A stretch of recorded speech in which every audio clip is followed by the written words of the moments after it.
What's good, y'all? What's happening, fellow producers? It's your boy DJ Fanatic Beats, content contributor for LiveOffBeats.com. If you'd like to follow me, you can follow me on Instagram at DJ Fanatic Beats. That's PHANATIC, or Sounds for Producers on Instagram as well. So I'm gonna break down this beat for you. It came out really dope. It's actually one of my popular beats right now. Got hundreds of plays, and just want to break down the elements of what I did in this beat. Hopefully inspires you. Hopefully you learn like a quick tip, or just makes you take whatever that's in your mind and just kind of bend it to your will and just come out with something dope. It would just basically improve your music. So those are a few things. Hopefully this quick little beat breakdown would show you. So anyway, started out with an audio loop, I believe, that I did or that I found. So I didn't pitch anything, so it's pretty straightforward. Start out with this.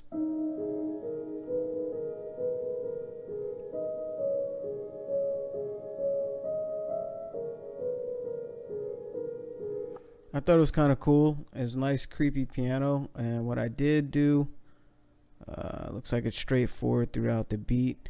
Mixing wise, I half-timed it. Halftime is definitely a really cool plugin. You can do some awesome stuff in. It's full mix level up here, and it gave you like this really creepy sound. This is what it sounded like without halftime and the reverb. Check it out. And I'll take off EQ as well.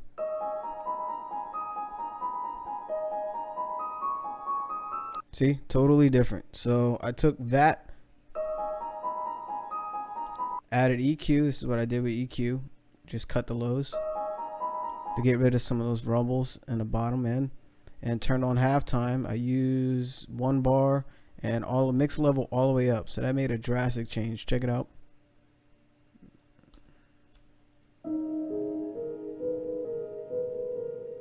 See, it not only slowed down the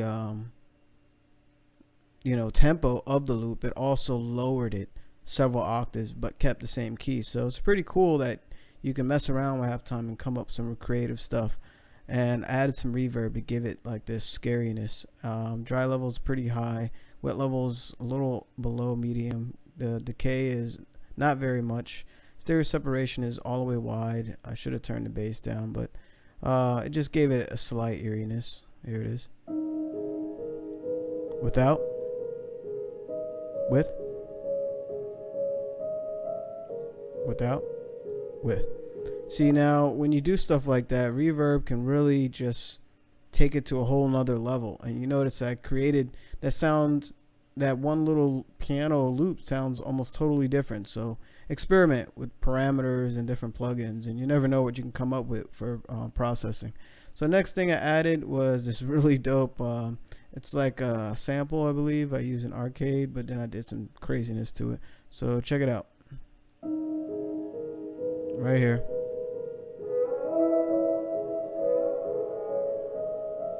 So it's like a really subtle sample that I did some just reverb and EQ, but I did some things in the arcade plugin. And also just to give it like this trap rhythm, you notice there's always like repetitive patterns and repetitive movement. So I forgot exactly what instrument I chose for this. It's Omnisphere, and sure, why not? See what I chose in here. It's some type of pluck, I'm sure, as soon as it opens up. It's called Prox Dream Journal. So this is what that sounds like.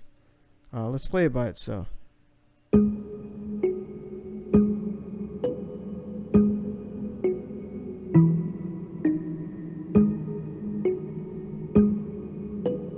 And that sound had tons of reverb built into it, as you can hear right now. I also halftime that as well, just to kind of contrast with the first melody, but I lowered the mix down to give it some layered effects. So this is what it sounds like without halftime.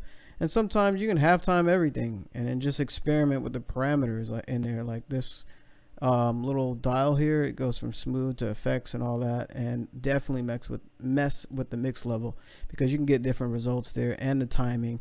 I mean, all of this, there's tons of videos on it, but just mess around until you come up with something dope. or something that's pleasing to you, and sometimes 9 times out of 10 it's pleasing to your audience too. Especially use it in a constructive way. So check it out. This is it without halftime.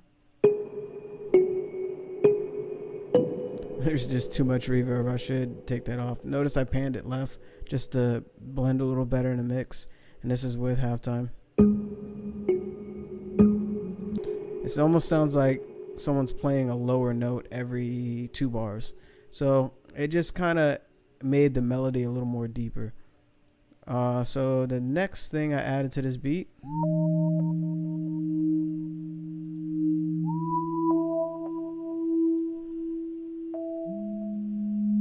just something to give it that creepiness in the background, like a eerie sound. And it's very simple, 2-note chords.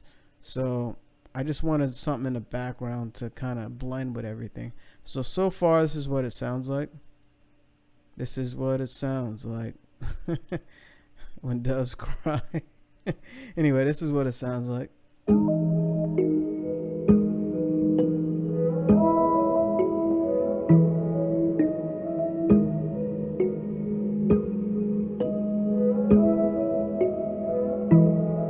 So we getting there. It's getting crazy. Next thing I added was I think a percussion loop. Nope. It's a lower piano part.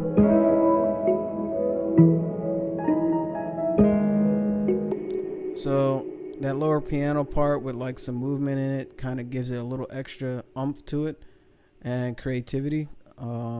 Just a little more dynamic.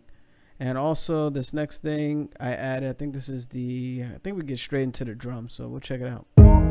Yeah. So with this particular track, I wanted a really short kick, but a lot of presence to it, and a really snappy snare, as you notice.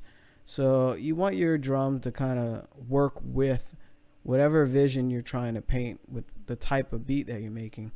This is on like a trap side, but I wanted the drums to just really be in your face and just beat you up, like scare you, you know what I mean? Make them very aggressive. And I did that with a lot of processing, but the sounds, of course, are already on point, but I do extra stuff to make it a little like sausage fattener or sound goodizer. And then in my mastering chain, I make sure things are popping in there. So, you know, anyway, here it is with the drums.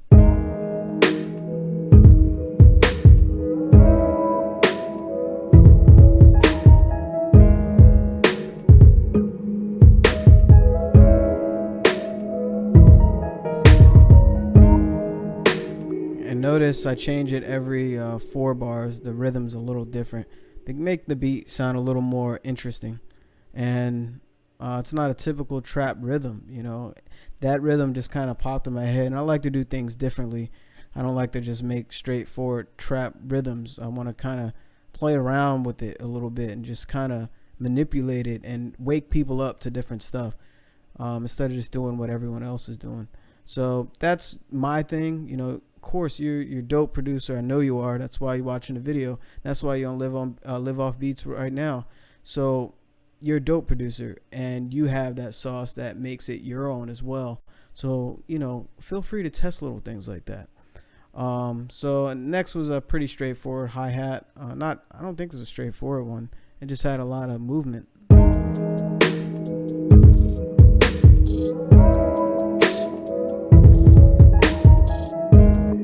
So you already hear it right now. So, and then I added in this nice effects here. It's a vocal effect.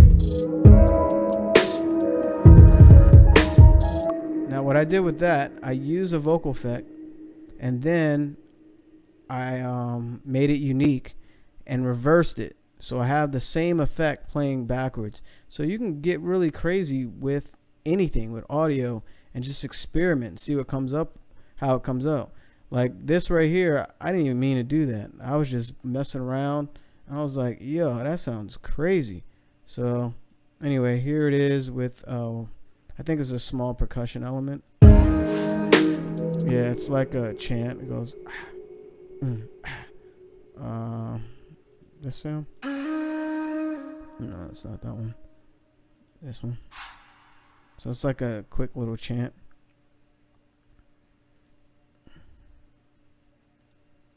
And I added reverb on it just to give it a little more echo. And lastly is the 808 coming up here in the second part of the chorus. So that's pretty much everything. The beat is spread out. You know, there's different elements you take out and put in just to give it some more movement as the beat changes.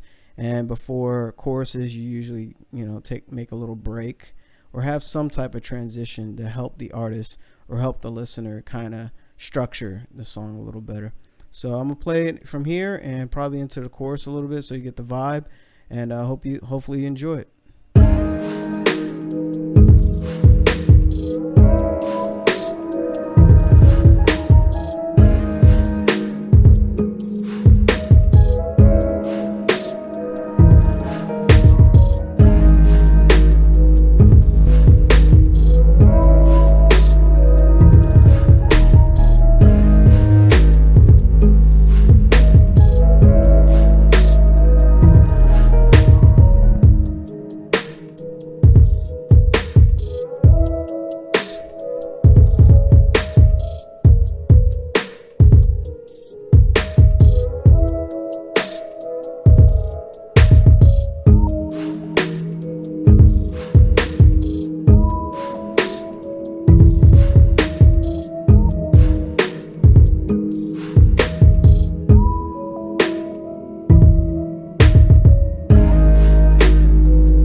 So there you have it. Notice in the 808, there's just different types of movements going on there.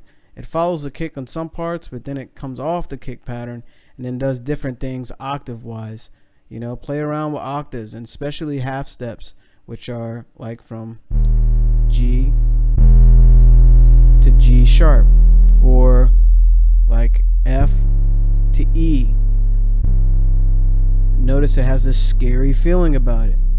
I don't know if you can hear my voice over the 808, but notice it has like this scary feeling about it. Doing half steps like that are crazy for trap music or for like minor key songs. You can get in and like, you don't want to sustain half steps that are out of key too long, because, you know, it can end up having some horrible discord where it's not pleasing to the ear. But, you know, trust your ear. As you continue make music, it develops, and you're able to hear what works and what doesn't work. So there you go. This is actually one of my most popular beats. I think it's over 1,000 plays already. It's crazy. This one just popped off like insane, and I'm showing you the exclusive of how I made it. So hopefully it inspires you to make something even better. And again, it's DJ Fanatic Beats, content contributor for LiveOffBeats.com. If you'd like to follow me, you can follow me on Instagram at DJ Fanatic Beats, or Instagram as well at Sounds for Producers. Yo, take everything I said in this beat, in this video, hopefully it, you know, inspired you, and, you know, do you. Don't do everybody else. All right, peace.